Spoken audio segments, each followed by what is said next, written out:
Hello and welcome to our live streaming at this hour. I'm Youyang in Beijing.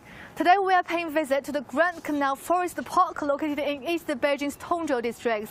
It's actually the starting point of Beiyunhe, or the North Canal. It's a major link of the Grand Canal to a river in Tianjin, which is called Haihe River.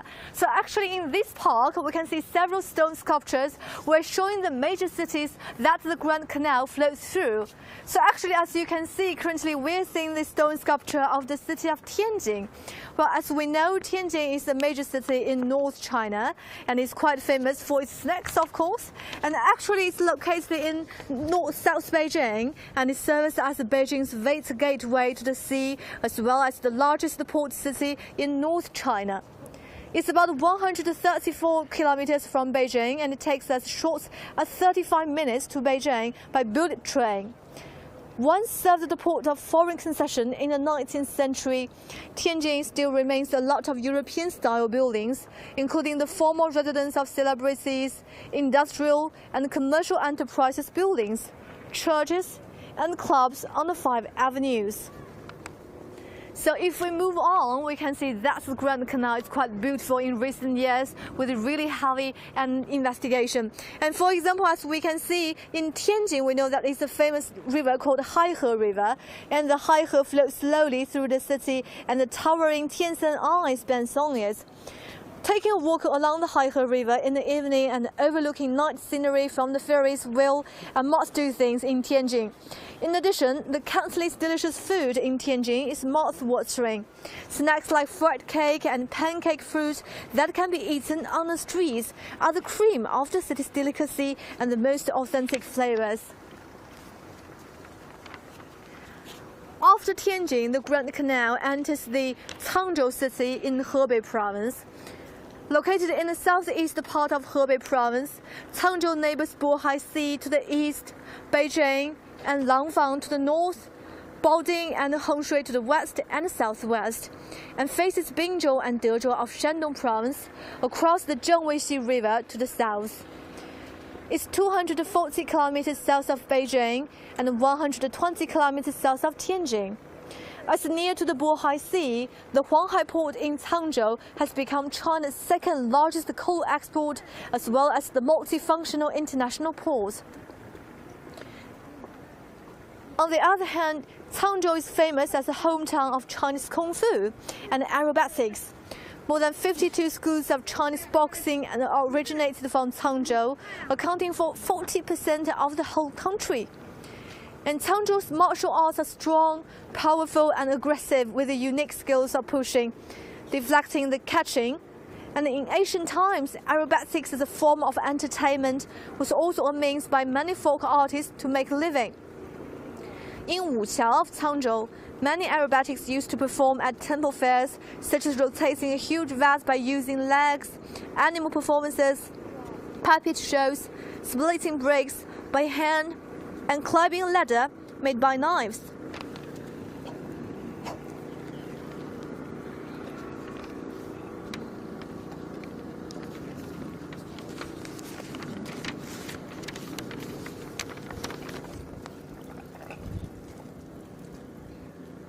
If we move on, what we find here is Dezhou.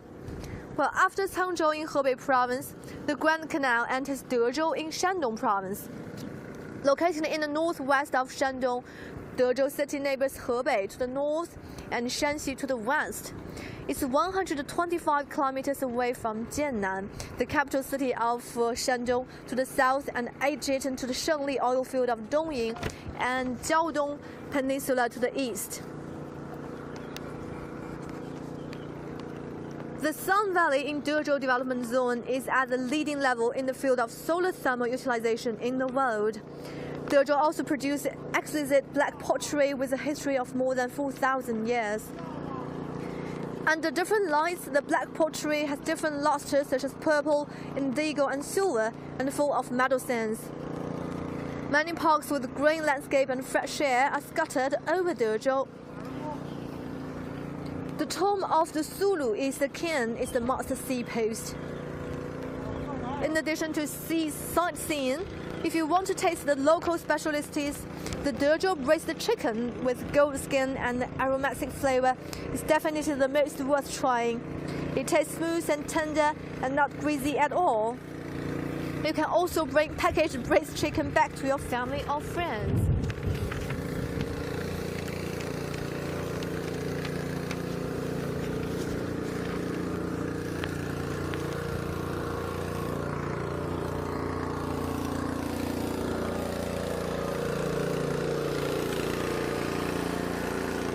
After Shandong, the Grand Canal enters one of the most beautiful provinces of China's Jiangsu.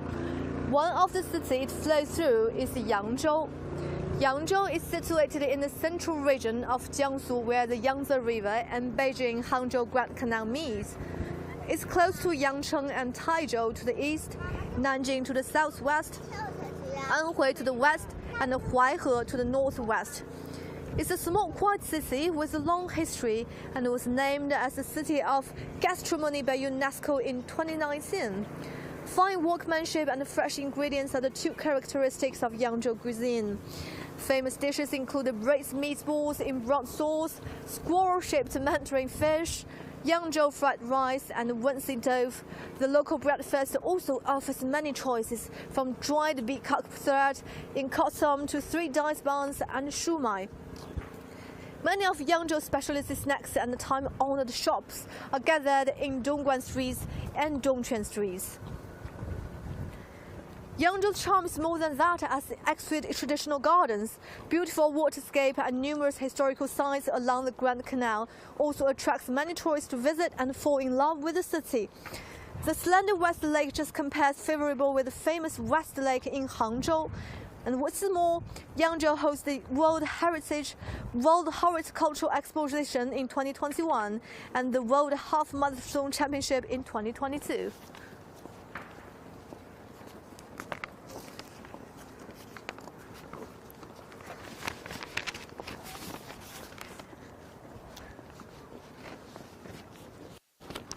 So about 100 meters away from the sculpture of Tianjin, and we're now arriving in the sculpture of Hangzhou, as I mentioned earlier. It's actually a major city in China's Hebei province, and it's actually quite near Beijing, and Tianjin is located in the central office, and it's a key city in the flows of the Grand Canal. So in fact, in these routes, we can find so many cities along the routes of the Grand Canal. For example, as we know that today, the Grand Canal flows through 8 provinces, and it's starting from Beijing, and will arrive the Hangzhou in Zhejiang province.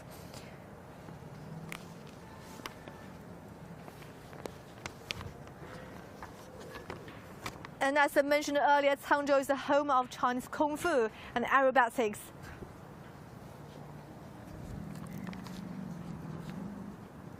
So as I just mentioned, after Suzhou, we are entering Jiaxing, which is the Zhejiang province.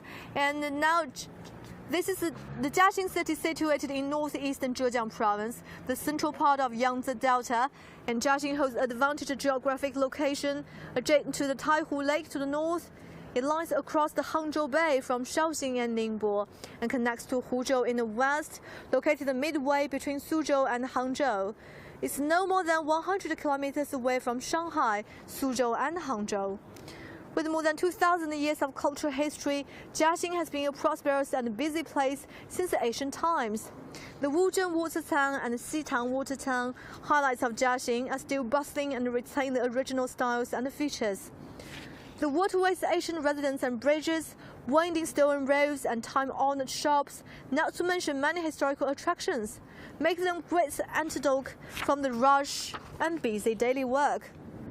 And Jiaxing is also the birthplace of Communist Party of China, as the first National Congress of Communist Party of China closed successfully in a boat on Nanhu Lake in Jiaxing.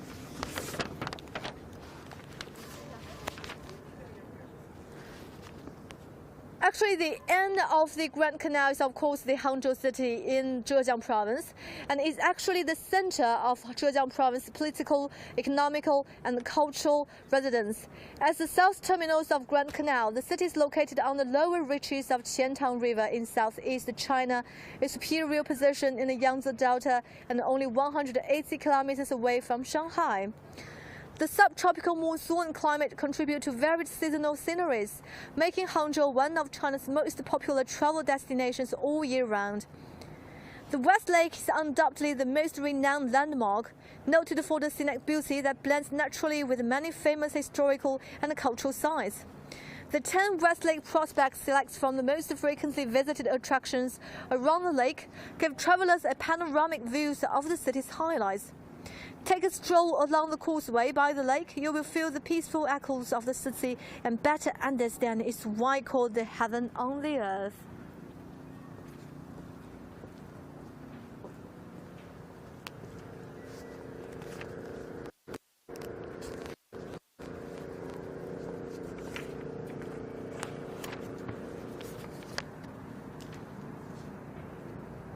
And this year, a water replenishment project is bringing water to all of its joined-out sections, enabling the full connection of the waterway for the first time in over a century. The northern part of the Grand Canal is receiving 155 million cubic meters of the water, and this will increase the length of the northern part of the Grand Canal by 112 kilometers and its water coverage by 9.5 square kilometers. And the water utilized in the project comes from multiple sources, including South-North water diversion projects, the Yellow River, local water sources, recycled water, and water from rains and floods. But many cities along routes of the canal, such as Hangzhou, Dezhou, and Tai'an, say they're also benefiting from the projects, thanks to environmental restoration and new cultural attractions.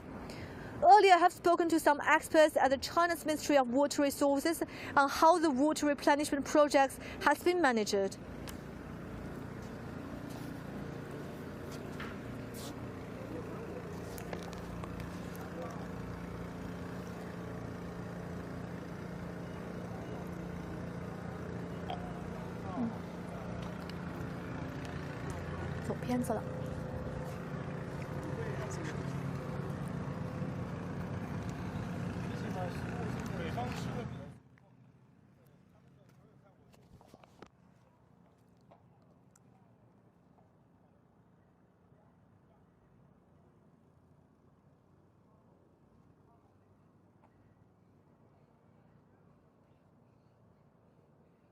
Is still the northern starting point of the Grand Canal.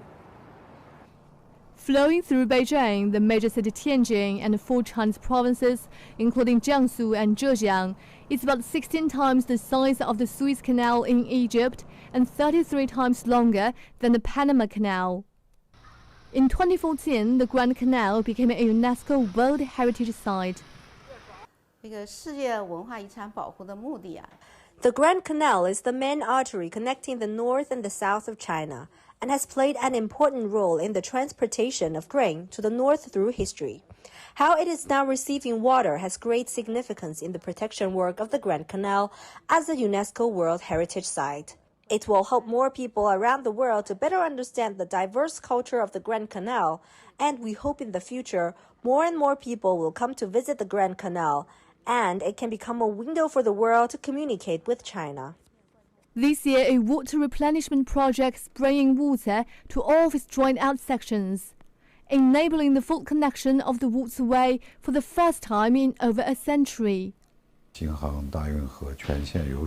northern part of the Grand Canal is receiving 515 million cubic meters of water. This will increase the length of the northern part of the Grand Canal by 112 kilometers and its water coverage by 9.5 square kilometers.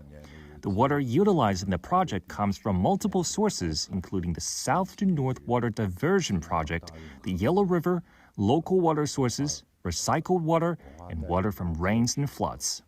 Many cities along the route of the canal, such as Hangzhou, Dezhou, and Tai'an, say they're also benefiting from the project, thanks to environmental restoration and new cultural attractions. The water replenishment project is expected to achieve 3 goals. First, to reduce groundwater exploitation and replace about 600,000 mu of cultivated land in Tianjin, Hebei, and other places for groundwater and irrigation water. Second, to replenish groundwater. The third one is to improve living conditions for residents in the cities and regions along the canal so as to improve the ecosystem of animals' habitats. Experts say the work which has gone into this very first effort to replenish the canal's supply of water will go a long way to rejuvenate the ancient waterway and keep dried-out sections flowing with water well into the future. Yu Yang, CGTN, Beijing. It's the world's longest man-made waterway. The Grand Canal had been an important route for vessels to enter Beijing since the Yuan dynasty, connecting Beijing's Tonghuihe River in the north and Tianjin's Haihe River in the south. The north part of the Grand Canal ran through Tongzhou, Xianghe, and Wuxing. The canal connecting Beijing and Tianjin was first established in Dalian Rhine in the Sui dynasty. The Lushui Canal was opened and became the predecessor of the Grand Canal's north parts in Taihe's Rhine in Jin dynasty. And the rebuilding of Tonghuihe River in the Yuan dynasty expanded the canal from Tongzhou to Beijing's urban area of Jinshuitan, expected communicating over water between Beijing and Tianjin. Since the establishment of the People's Republic of China, resumption of water commuting between Beijing and Tianjin has been continuously brought up. To ensure smooth connectivity, Beijing and Hebei has established a water smooth connectivity. And actually, the two cities had also established a coordination mechanism to scientifically regulate the water levels and water quality, promoting joint law enforcement of water ecological governance. The opening of the Beijing-Hebei section of the Grand Canal is an important move to advance the coordinated development of the Beijing-Tianjin-Hebei region. All the elements of the Grand Canal presented in the serious prosperity of satisfaction authorities in terms of their forms and conceptions, construction materials and location. They appropriately support and express the values of property. The function of use in particular are present and earlier recognizable in most of the elements. As an overall organization structure, the Grand Canal sites also express great authenticity in terms of appearance and the feelings they generate the visitors. There are, however, two difficulties in presentation of the property. The first relates to the very history of certain sections of the Grand Canal and the successive degrading, deepening and widening operation they have undergone.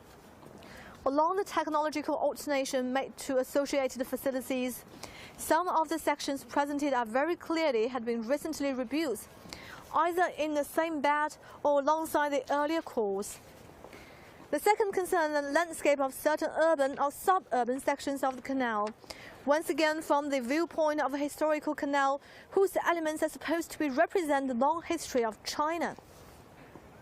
Despite a certain number of reservations, particularly for perceived historical authenticities and the landscape authorities of certain sections of heritage, which is moreover living and still in use, the conditions of authorities and the series as a whole and of the individual sites have been met. In 2008, the list of 6 key elements of the cultural heritage of China was moved and includes 18 sections and 49 elements of the Grand Canal. This recognition by the Council of the State gave these sites priority in protection terms. However, the legal protection in place requires various improvements and extensions. It's necessary to systematically widen the protection of the banks to include immediate adjacent elements by extending the buffer zones along the canal. The state of conservation is generally good, and determined that the diversive conservation policy has been carried out to its benefit. However, greater attention should be given to setting archaeological findings into a more critical perspective, clarifying which historical period are actually presented by sections of the canal, and increasing the effort made by environmental and landscape conservation.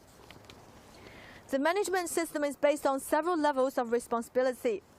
At national level, under the auspice of the State Council, the coordination of properties management in its hands of Interprovincial and Ministerial Consultation Group for the conservation of the Grand Canal. The group is made of the governments of 6 provinces and of the 2 cities with provincial status, the Water Distribution Office, the Ministry of Water Resources, and other ministerial departments concerned. The master plan is divided into 35 section conservation plans, of which have been prolonged and have been applied up to 2030. The 2013 and 2015 management plan has led to the fine-tuning of protection levels and improvement and reinforcement of conservation. The enrichment and standardization of management measures, the precise definition and harmonization of buffer zones protection, and the development of short-term action plans to improve knowledge of the property.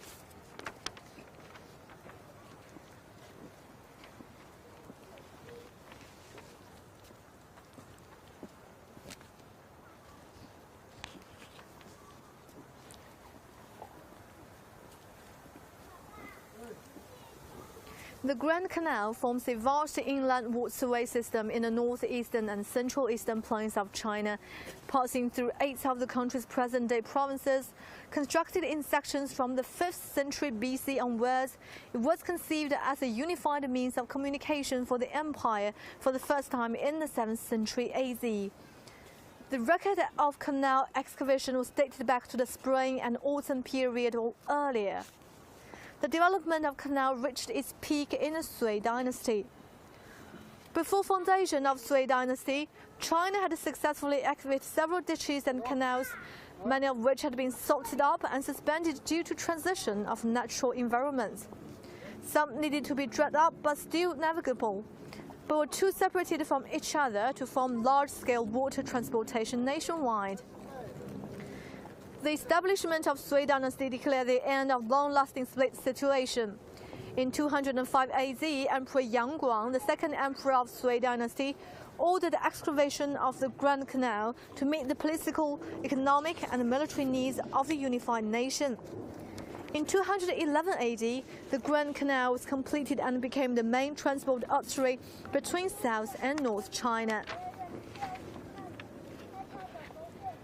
This led to a series of gigantic work sites creating the world's largest and most extensive civil engineering projects ensemble period to Industrial Revolution.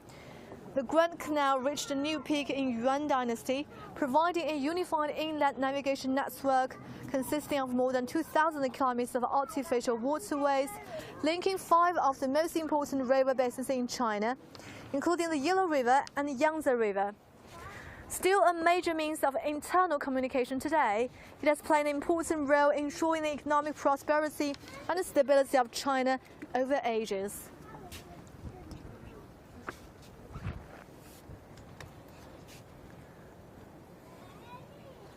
The Grand Canal represents the greatest masterpiece of hydraulic engineering in the history of mankind. Because of its very ancient origins and its vast scale, along with continuous development and its adaptation to consistency down the ages. It provides tangible proof of human wisdom, determination, and courage. It's an outstanding example of human creativity, demonstrating technical capabilities and the mastery of hydrology in the vast agricultural empire that stems directly from ancient China.